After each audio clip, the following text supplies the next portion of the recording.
తలలు వంచినట్లయితే ప్రార్థన చేసుకుందాం. పరిశుద్ధుడైన తండ్రి, కృపగల దేవ, నీ బంగారు పాదములకు వందనాలు స్తోత్రములు చెల్లిస్తున్నాం నాయన. ఈ యొక్క పునరుద్ధారాధనలో నీ సన్నిధిలో నిలబెట్టిన విధానాన్ని బట్టి మీకు వందనాలు. ఇప్పటి వరకు పాటల ద్వారా, ప్రార్థన మరియు ఆరాధన ద్వారా నిన్ను స్తుతించుంటున్నాం దేవా. మీ యొక్క పరిశుద్ధాత్మ మధ్యలో సంచరిస్తూ బలముగా తాకుచున్న విధానాన్ని బట్టి మీకు వందనాలు స్తోత్రములు చెల్లిస్తున్నాం. ప్రాముఖ్యమైన సమయంలో ఉంటుండగా మీ పరలోకపు స్వరమును దేవా మీ దాసుని ద్వారా మాకు వినిపించమని, వినగలిగే చెవులు, గ్రహించే మనస్సు, హృదయం మాకు దయచేయమని, నీ సన్నిధిలో భయముతో భక్తితో నీ యొక్క వాక్యం వినుటకు మా యొక్క జీవితంలో అవలంబించుకునినైనా ఆత్మీయ మేలులు పొందుకున్నటకు మీరే కృప చూపమని యేసునామమున ప్రార్థన అడిగి వేడుకొని పొంది ఉన్నాము తండ్రి, ఆమేన్. దేవునికి మహిమ కలుగును గాక. హల్లెలూయా. చేరవచ్చిన మీ అందరికీ వందనాలు. దేవుని వాక్యాన్ని మనం విందాం. ఒక ప్రత్యేకమైన అంశాన్ని దేవుడు బయలుపరిచి మీతో మాట్లాడాలని మరి సిద్ధపరిచి నిలబెట్టాడు. కాబట్టి దయచేసి ఇటు అటు తిరగకుండా, మొబైల్ ఫోన్స్ ఆపరేట్ చేయకుండా దేవుని వాక్యానికి మంచి మరి సమయాన్ని మనం ఇద్దాం. ఇక్కడ మనం గమనిస్తే యెషయా గ్రంథంలోకి రండి. 40వ అధ్యాయము 31వ వచనాన్ని చూడండి. యెహోవా కొరకు ఎదురు చూచువారు నూతన బలం పొందుదురు, వారి పక్షిరాజు వలె రెక్కలు చాచి పైకి ఎగురుదురు, అలయక పరిగెత్తుదురు, సొమ్మసిల్లక నడిచిపోవుదురు. చిన్న ప్రార్థన చేసుకుందాం. పరిశుద్ధుడా, నిలిచున్న నేను అల్పుడను కానీ మీ లేఖనాలు చాలా విలువైనవి. వాటిని వినే మనస్సు, గ్రహించే జ్ఞానం, నెరవేర్చే మనస్సాక్షి మాకు దయచేయమని, నన్ను మీ శిలువ చాటున మరుగు చేసుకోమని యేసు నామములో ప్రారంభిస్తున్నాము తండ్రి, ఆమేన్. బైబిల్ గ్రంథంలో పలు రకాల రెక్కలు చూపిస్తాను మీకు. ఒక్కొక్క రెక్కలు మనకు ఒక్కొక్క పాఠాన్ని నేర్పుతాయి. అంటే ఒక్కొక్క పక్షి మనకు ఒక్కొక్క పాఠాన్ని నేర్పుతుంది.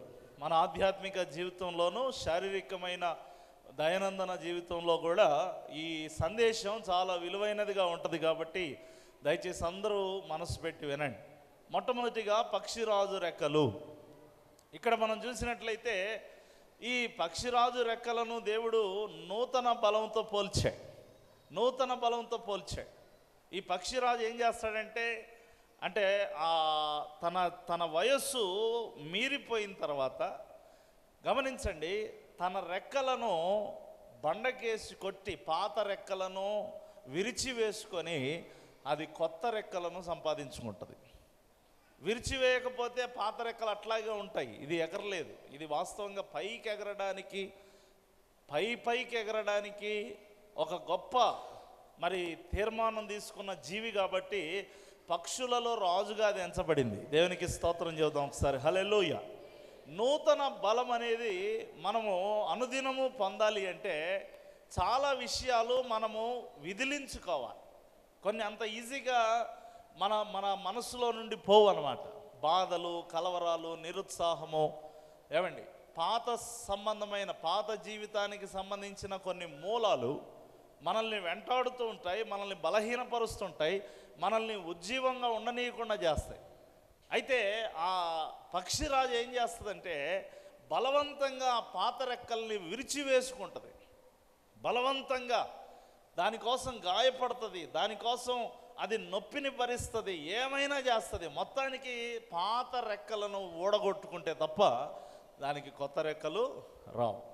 నీ జీవితంలో కూడా పాత జీవితానికి సంబంధించినటువంటి నీలో ఉండే మనస్తత్వం, నిరుత్సాహం, నీలో ఉండే కోపం, నీలో ఉండే ప్రతి విషయానికి దుఃఖపడే స్వభావం, ప్రతి విషయంలో అలజడికి గురయ్యే స్వభావం, కొన్ని పాత స్వభావాలు ఏదైతే ఉంటాయో అవి రోత స్వభావాలని నీకు తెలుసు. అవి నిన్ను బలహీనపరుస్తున్నాయని కూడా నీకు తెలుసు.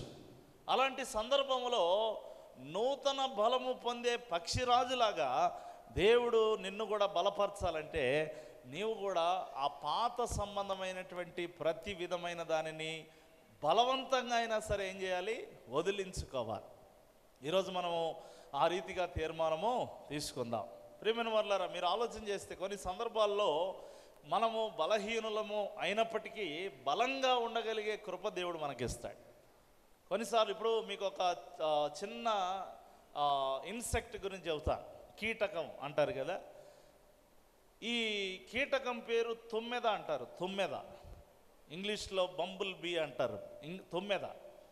ఈ తుమ్మెద గురించి శాస్త్రవేత్తలు పరిశీలన చేసి, లేదా మరి ఆ యొక్క పక్షుల గురించి దాని గురించి చేసేటువంటి ఆ సైంటిస్టులు పరిశీలన చేసి, ఇది ముమ్మాటికి ఇది ఎగిరే అవకాశమే లేదు, ఇది ఎలా ఎగురుతుంది అని తేల్చారు. మీరు ఇప్పుడు కూడా మీరు వెళ్ళి చూడవచ్చు దానికి సంబంధించిన ఆ డిస్కవరీస్, వాళ్ళు చేసినటువంటి ప్రయోగాన్ని పరిశీలనను గమనిస్తే దాని రెక్కలు చాలా చిన్నగా ఉంటాయి, ఆ పురుగేమో కాస్త లావుగా ఉంటుంది. చాలా పతలాని రెక్కలు, ఎంత చిన్న కవర్ ముక్క అతికిచ్చినట్టు ఉంటాయి దాని రెక్కలు, చిన్న కవర్ ముక్క. ఏమండి, ప్లాస్టిక్ కవర్ ఉంటుంది కదా, అలాగే ఉంటాయి. రంగు కూడా అలాగే ఉంటుంది రెక్కల రంగు. ఇది ఎగరడానికి వీళ్ళే లేదు, ఇది ఎగిరే ఛాన్సే లేదు అని శాస్త్రవేత్తలు దాన్ని, ఆ పురుగుని పట్టుకొని దాన్ని పరిశీలన చేస్తే దాని బరువేమో ఎక్కువ, దాని రెక్కలేమో తక్కువ. ఇది ఎలా ఎగురుతుంది, ఇది ఏ విధంగా ఎగురుతుందంటే అప్పుడు వాళ్ళు కనిపెట్టిన విషయం బాగా చెప్తున్నా వినండి. పక్షిరాజు గురించి, అంత పెద్ద పక్షిరాజు దగ్గర నుంచి ఇంత చిన్న పురుగు దగ్గరికి ఎందుకు వెళ్ళానో చెప్తా వినండి. ఇది ఎలా ఎగరగలుగుతుంది అంటే, ఈ బంబుల్ బీ అనబడే ఈ పురుగు చేసే పని ఏంటంటే, మామూలుగా పక్షులన్నీ కిందికి పైకి రెక్కలు కొడతాయి, కిందికి పైకి రెక్కలు కొడతాయి. కానీ ఈ యొక్క తుమ్మెద ఏం చేస్తుందంటే వెనకకు తోస్తుందంట. గాలిని ఏం చేస్తుంది, వెనకకు తోస్తుంది. వెనకకు తోసి ఆ వెనక ఉన్న దానిని విడిచిపెట్టి వెళ్ళడానికి వేగాన్ని పుంజుకోవడం వల్ల, ఆ వేగం వల్ల అది గాల్లోకి ఎగురుతుందంట, కానీ రెక్కల వల్ల ఎగరదంట. గట్టిగా చప్పట్లు కొడుతూ దేవుని స్తుతిద్దాం. హల్లెలూయా.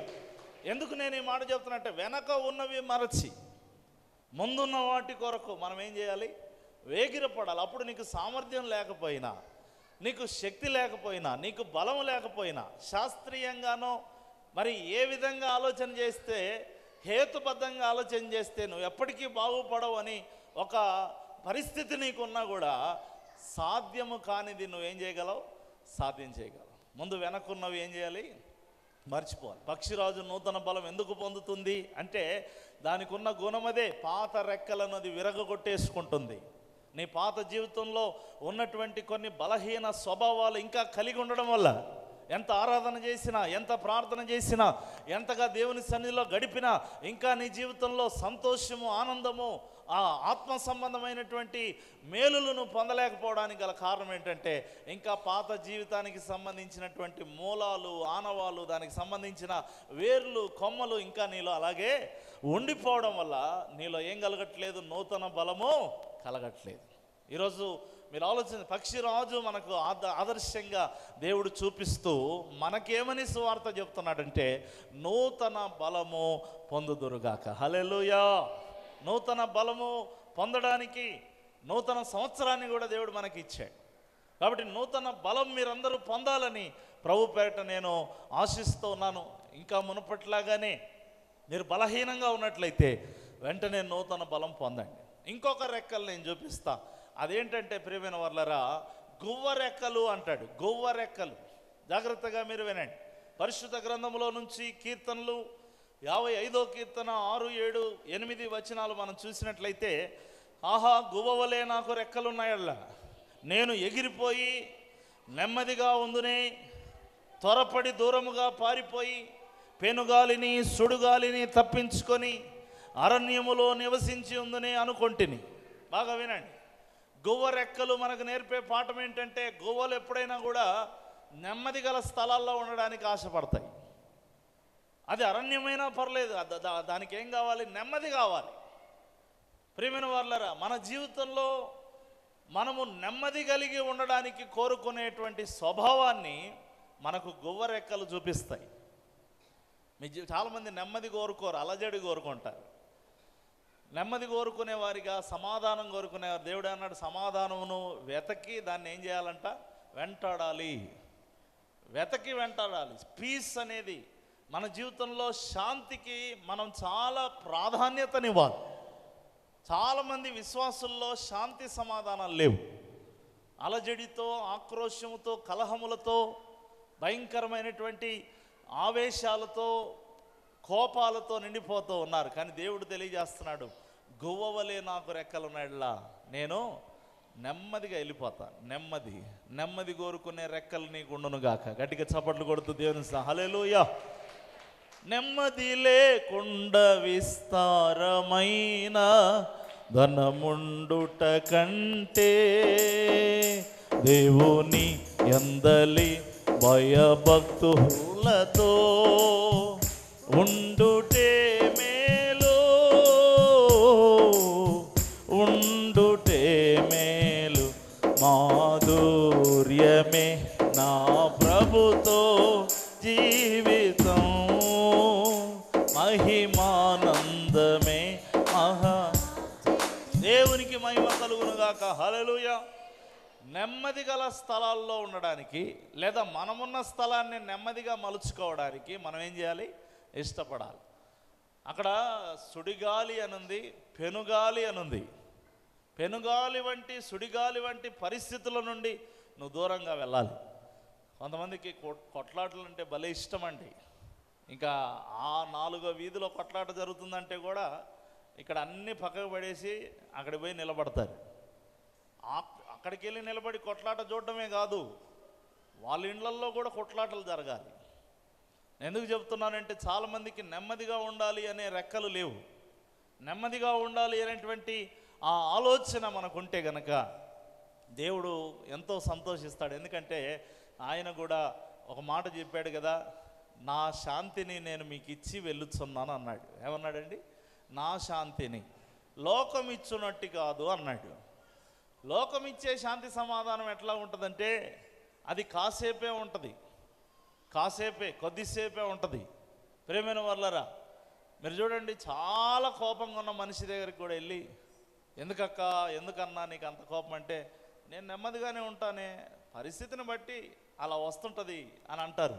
నిజమే, లోకపు శాంతి పరిస్థితిని బట్టి కోల్పోవచ్చు మనం, కానీ దేవుడిచ్చినట్టు శాంతిని మనం ఏ సందర్భంలో కూడా కోల్పోకుండా ఉండగలిగే శక్తిని దేవుడు మనకి ఇస్తాడు. దేవునికి స్తోత్రం. హల్లెలూయా. ఆ శాంతి మీకుందా?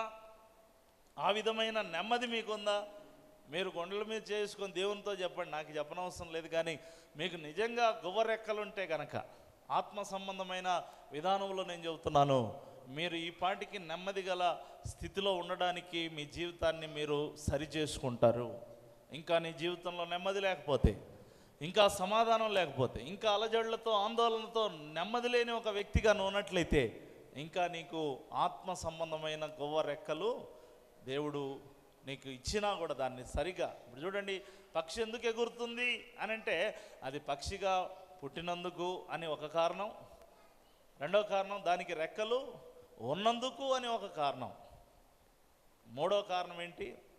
అది ఎగరడం నేర్చుకుంది. పక్షిగా పుట్టినందుకు ఎగరేసిందా? మీరు చెప్పండి. పక్షిగా పుట్టినా, రెక్కలతో పుట్టినా, ఎగరడం నేర్చుకుంటేనే అది ఏం చేసింది? ఎగిరింది. బాల్య వయసులో దాని రెక్కలను అల్లాడిస్తూ ఎన్నోసార్లు అది కింద పడింది, ఎన్నోసార్లు అది పైకి ఎగరలేకపోయింది.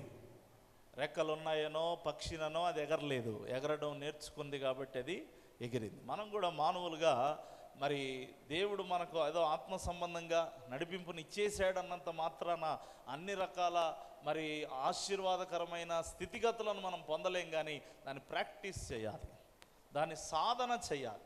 ఆత్మ సంబంధమైన సాధనలు మనం చేయకపోతే, శరీర సంబంధమైన సాధకము కొంత మట్టుకే ప్రయోజనకరం, కానీ ఆత్మ సంబంధమైన సాధన, దేవుని విషయాల్లో మనం చేసే ప్రాక్టీస్, ఎక్సర్సైజ్, దేవుని కొరకు మనం చేసే సాధన మన జీవితాలను ఉన్నతంగా మారుస్తుంది. గట్టిగా చప్పట్లు కొడుతూ దేవుని స్తుతిద్దాం. హల్లెలూయా. అందుకే గువ్వరెక్కలు దేవుడు నీకు ఇచ్చునుగాక. నెమ్మదిని కోరండి. అక్కడ అలజడి రేగుతుందంటే కాసేపు బయటికి వెళ్ళి రండి, ఏం ప్రాబ్లం లేదు. అక్కడే ఉండి దాన్ని ఇంకా పదంతలు చేసుకొని ఒక మాటకు 10 మాటలు మాట్లాడి ఏమండి అంతా కూడా. అందుకే పెద్దలు కొన్ని సామెతలు చెప్పేవారు. ఏమని చెప్పేవారు?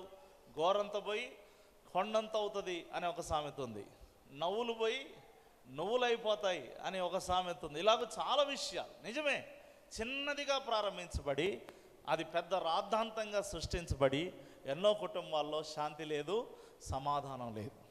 గువ్వవలే రెక్కలున్న నేను ఈ రీతిగా చేసేవాడిని అని దావీదు అంటాడు. ఆత్మ సంబంధమైన గువ్వ రెక్కలు నీకు దేవుడు ఇచ్చును గాక.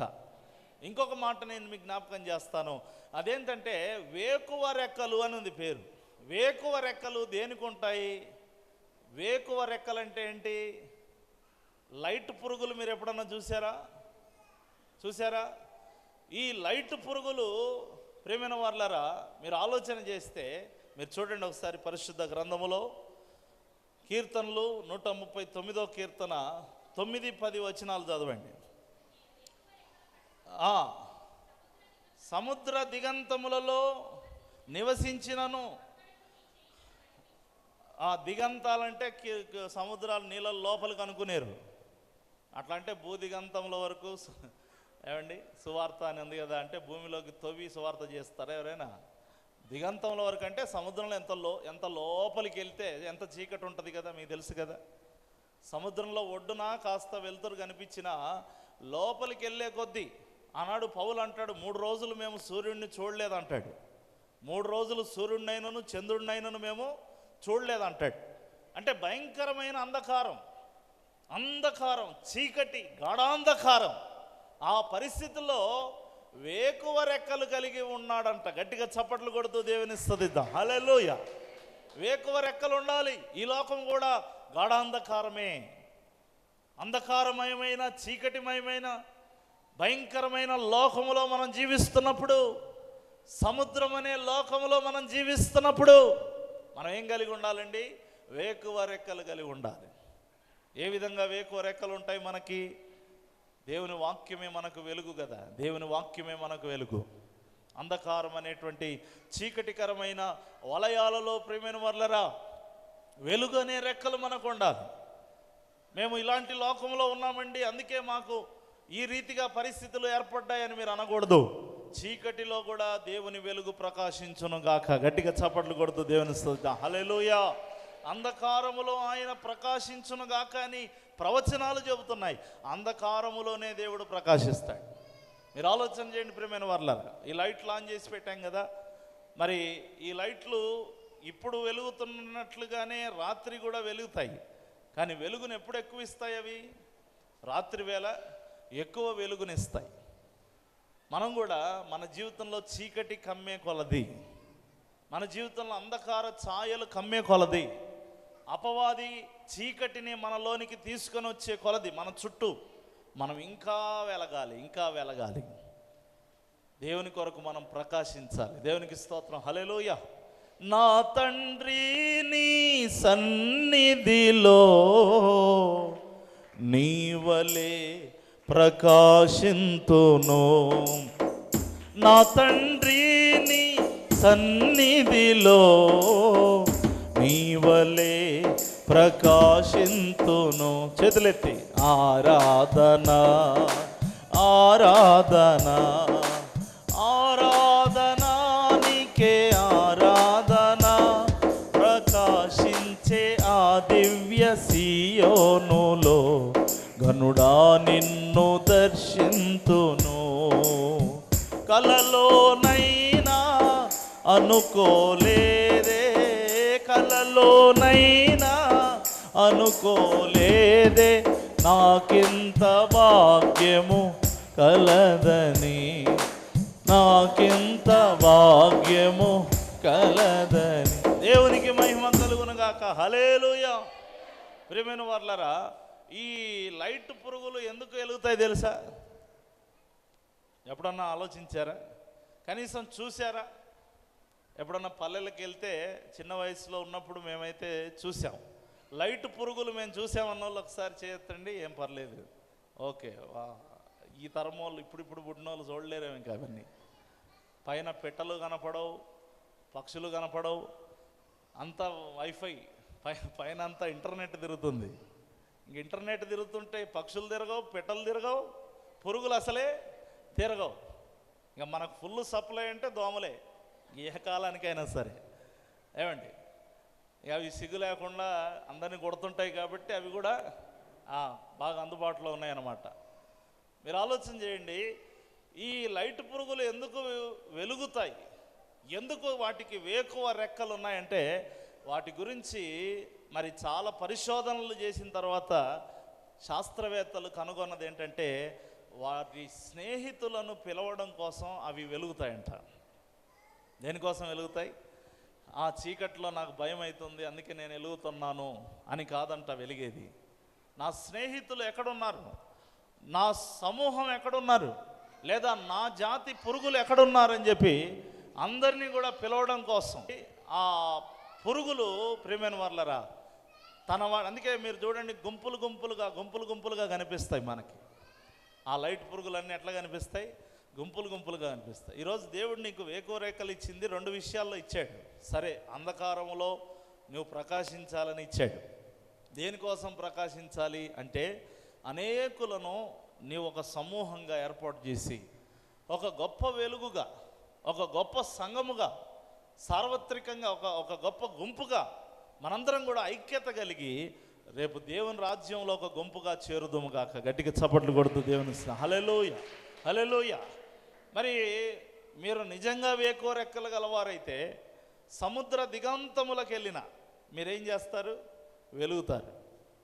అక్కడ ప్రభు కూడా నీకు తోడుగా అక్కడ ఉంది కదా, మీరు చదవండి 55వ కీర్తన 6వ వచనంలో, ఆహా గువ్వవలే తర్వాత అది కాదు 139వ కీర్తన 9వ వచనం, నేను వేకువ రెక్కలు కట్టుకొని సముద్ర దిగంతములలో నివసించినను అక్కడను నీ చెయ్యి నన్ను నడిపించెను, నీ కుడి చెయ్యి నన్ను పట్టుకొని. అక్కడ కూడా దేవుని చెయ్యి ఎందుకు నడిపించిందంటే మనోడు వేకువ రెక్కలు కట్టుకొని వెళ్ళాడు కాబట్టి.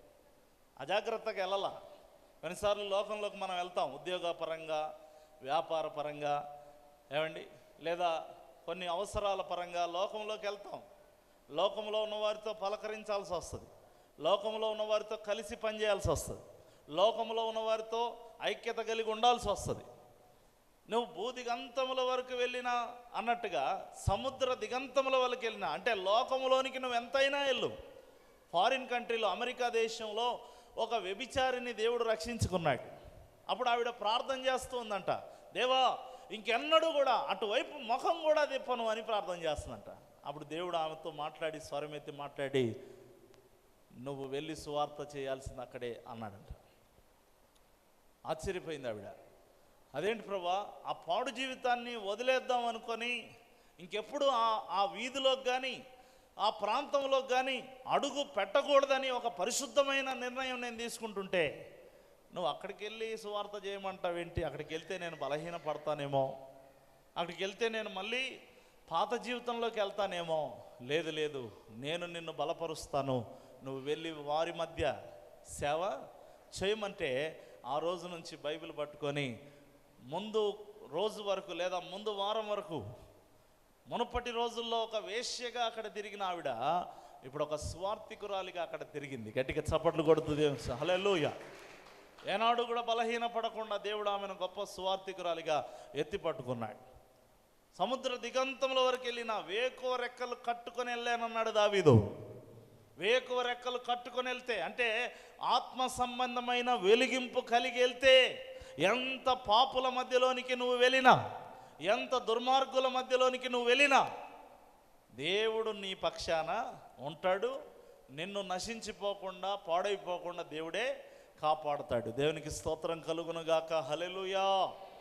అందుకే వేకువ రెక్కలు అనేది మనకు చాలా అవసరము. వేకువ రెక్కలు మన ఆధ్యాత్మిక స్థితిని స్థిరపరచుకోవడానికి గుర్తు. పక్షిరాజు రెక్కలు మనం బలపడడానికి గుర్తు. గువ్వ రెక్కలు మనం సమాధాన శాంతిని కోరడానికి గుర్తు.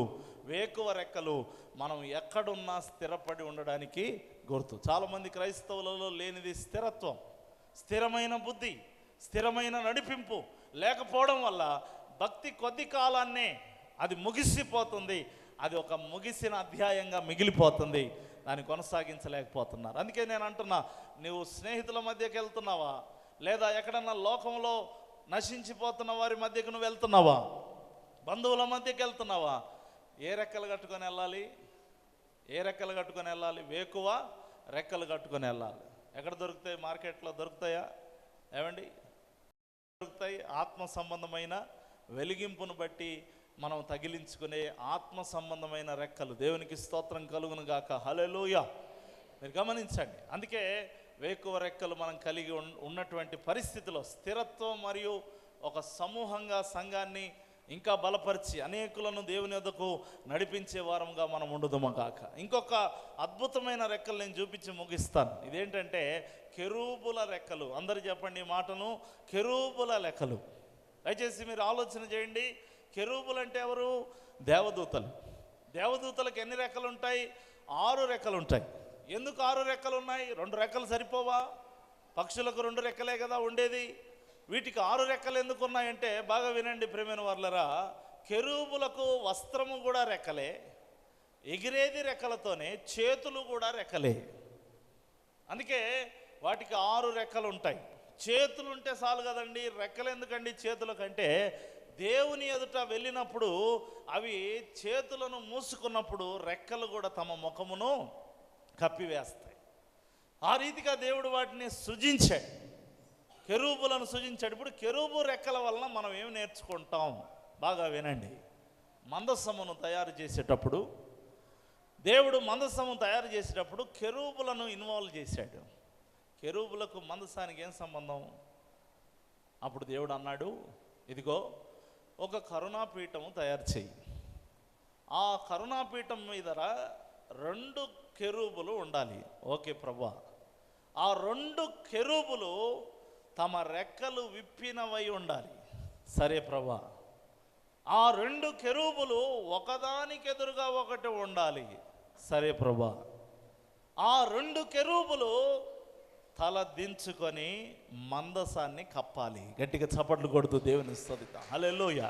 మీకు ఎంతమందికి అర్థమైందో ఒకసారి చేయొద్దు, దేవుని స్తోత్రం చెబుదాం. హల్లెలూయా.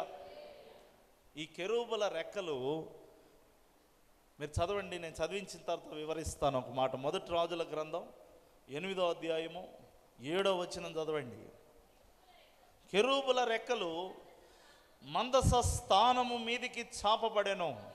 ఆ కెరూబుల మందసమును దాని దండెలను పై తట్టున కమ్మెను అనుంది. నిర్గమకాండం 25:20లో కూడా ఆ కెరూబులు పైకి విప్పిన రెక్కలు గలవై కరుణాపీఠమును తమ రెక్కలను కప్పుచుండగా, కరుణాపీఠమును తమ రెక్కలతో కప్పుచుండగా వాటి ముఖములు ఒండొంటికి ఎదురుగా ఉండవలను. ఆ కెరూబుల ముఖములు కరుణాపీఠము తట్టు ఉంచవలను. నీవు ఆ కరుణాపీఠమును ఎత్తి ఆ మందసం మీద ఉంచవలను. చాలా జాగ్రత్తగా మీరు వినండి. ఇక్కడ ప్రాముఖ్యంగా ఈ కెరూబు రెక్కలు దేన్ని కప్పుతున్నాయండి? మందస్సమును కప్పుతున్నాయి. మందసానికి పైన మూతలాగా వినియోగించబడుతున్నాయి. ఈరోజు మనం కూడా దేవుని యొక్క సేవలో ఒక మంచి పాత్రలుగా దేవుని కొరకు, ఇప్పుడు ఆ మందసాన్ని పైకప్పు, మందసానికి పైకప్పుగా అది ఉపయోగించబడింది. అంటే లోపలున్న వాటిని ఈ పైకప్పు, ఈ కరుణాపీఠం ఏం చేస్తుంది? భద్రపరుస్తుంది. పైకప్పు లేని ఇల్లుకు పనికి వస్తుందా? పైకప్పు లేని ఇల్లు పనికి వస్తుందా?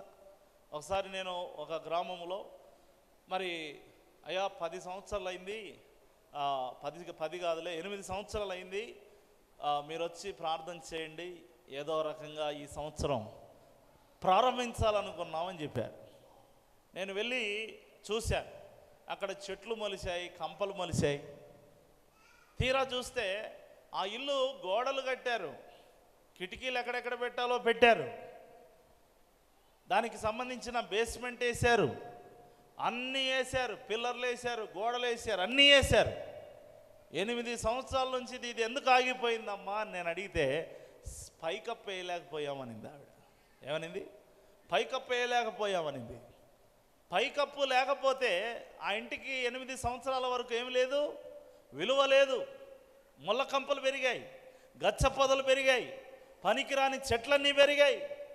ప్రియమైన వారలారా, దేవుని యొక్క సన్నిధిలో, సంఘములో నువ్వు ఒక అద్భుతమైన పైకప్పులాగా ఉండదువుగాక. దేవునికి స్తోత్రం. హల్లెలూయా. ఒక సంఘానికి విలువనిచ్చే వ్యక్తిగా, సంఘానికి ఒక ఆశీర్వాదమునిచ్చే వ్యక్తిగా, సంఘము నీ ద్వారా గొప్పగా దీవించబడాలి, నీ ద్వారా సంఘము విస్తరించాలి, సేవకు నువ్వు సమర్పించుకోవాలి. ఒకవేళ నువ్వు ఉద్యోగస్తురాలివి, ఉద్యోగస్తుడు అయి ఉండొచ్చు, వ్యాపారస్తురాలివి, వ్యాపారస్తుడు అయిండొచ్చు. లుదియా కూడా వ్యాపారస్తురాలే బైబిల్ గ్రంథంలో. నువ్వు ఎవరైనా అయిండొచ్చు, కానీ దేవుని సేవ కొరకు నీ యొక్క జీవితాన్ని వ్యయపరచాలి. ఆనాడు అకుల ప్రిస్కిల్లాలు దేవుని సేవకు ఎంతో సహకరించారు. వారు ఏమైనా సేవకులా? వారు డేరాలు కొట్టుకొని అమ్ముకునేటువంటి వారు, వ్యాపారస్తులు. కానీ దేవుని సేవ కొరకు వారు తమ ప్రాణములు కూడా అడ్డు వేసినట్టుగా లేఖనం సెలవిస్తుంది. పౌలు సాక్ష్యం ఇచ్చాడు, అకుల ప్రిస్కిల్లాలు నా ప్రాణాలకు తమ ప్రాణములను వారు అడ్డు వేసిరి అంటాడు. ఎంత సమర్పణ అండి. ఈరోజు మనం కూడా కరుణాపీఠం మీద చాపబడిన రెక్కలు కలిగిన కెరూబుల రెక్కలు మనకు ఉండును గాక. దేవునికి స్తోత్రం, హల్లెలూయా.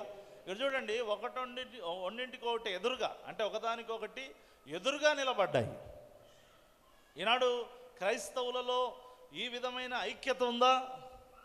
ఒకరికొకరు ఎదురు పడితే పక్కకు మొఖాలు తిప్పుకొని వెళ్ళిపోతారు. ఈమె కెరూబే, ఈమె కెరూబే. మీకు అర్థమవుతుందా? ఎదురు పడితే ఏమైపోతారు? మొఖాలు తిప్పుకొని వెళ్ళిపోతారు. ఒకే చర్చిలోనే కూర్చుంటారు, కానీ వాళ్ళంటే వీళ్ళకు పడదు, వీళ్ళంటే. కానీ ఇక్కడ ఈ కెరూబుల మధ్య ఏం కనిపిస్తుంది మనకు? ఐక్యత, ఎదురెదురుగా. ఎప్పుడన్నా గుర్తుపెట్టుకోండి, ఇప్పుడు ఈ కొట్లాడిన వాళ్ళు ఆమె అక్కడ, ఈమె ఎక్కడ, ఇంకో చోట ఉంటే ఏ సమస్య రాదు. మొఖాలు ఎప్పుడు మాడతాయి? ఎదురెదురు పడతారు. ఏదో సందర్భం వచ్చి పోయి ఆమె ఎదురుకి ఈమె వస్తుందో, ఈమె ఎదురుకి ఆమె పోతుందో. ఎదురెదురు వచ్చినప్పుడే అసలు బుద్ధి, అసలు ముఖ స్వరూపం అన్నీ బయటపడిపోతాయి. కానీ ఇక్కడ కెరూబులు ఎంత ఐక్యత, ఒకదానికొకటి ఎదురుగా నిలబడ్డాయి, దేవుని కొరకు పనిచేస్తున్నాయి, దేవుని కొరకు తమ రెక్కలు చాపాయి. అంతేకాదు ప్రియమైన వర్లరా, అవి కరుణాపీఠము తట్టు, అంటే కిందికి తల వంచాయి. నేను వాడబడుతున్నాను కాబట్టి నేను తల బిరుసుగా ఉంటానని అవి గర్వం చూపట్లేదు. తల దించుట విధేయతకు సాదృశ్యం.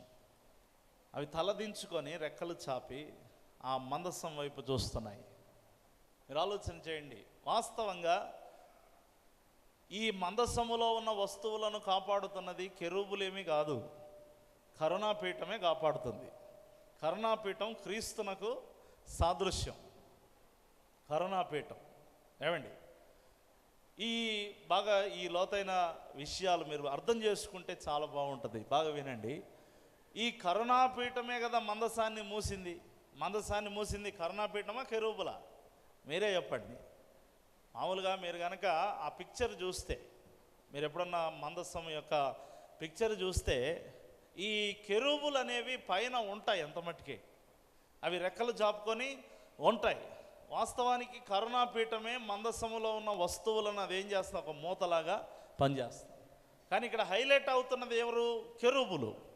మన జీవితంలో కూడా వాస్తవంగా పునాది వేసి, స్వరక్తమిచ్చి, సంఘాన్ని సంపాదించి, సంఘాన్ని రక్షణలోనికి నడిపిస్తూ, రేపు నిత్య జీవంలోనికి అర్హత కల్పిస్తూ మనందరి కొరకు విజ్ఞాపన చేస్తున్నది ప్రభువే. కానీ ఘనతనిస్తున్నది, మహిమపరుస్తున్నది ఎవరిని? మనల్ని. మనం చేస్తున్న పని చిన్నది, ఆయనే బేస్. కెరూబులకు కూడా పునాది ఎవరు? ఆయనే. ఇప్పుడు సంఘానికి పునాది ఎవరు? క్రీస్తే. కాబట్టి మనం గ్రహించాలా, మనం ఏదో వాడబడిపోతున్నామని. మనం గనులం కాదు, మన కింద పునాదిగా ఆయన ఉన్నాడు. అందుకొరకే సంఘం భద్రపరచబడుతుంది.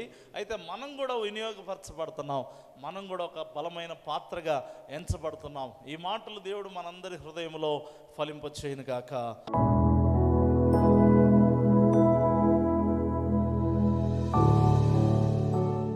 ఆమేన్. ప్రార్థన చేసుకుందాం. 4 రెక్కలను గురించి దేవుని వాక్యం ద్వారా మనం విన్నాం. ఈ వాక్యాన్ని యోగ్యమైన రీతిలో మీరు అర్థం చేసుకుంటే తప్పకుండా మీ జీవితాలు బలపడతాయి.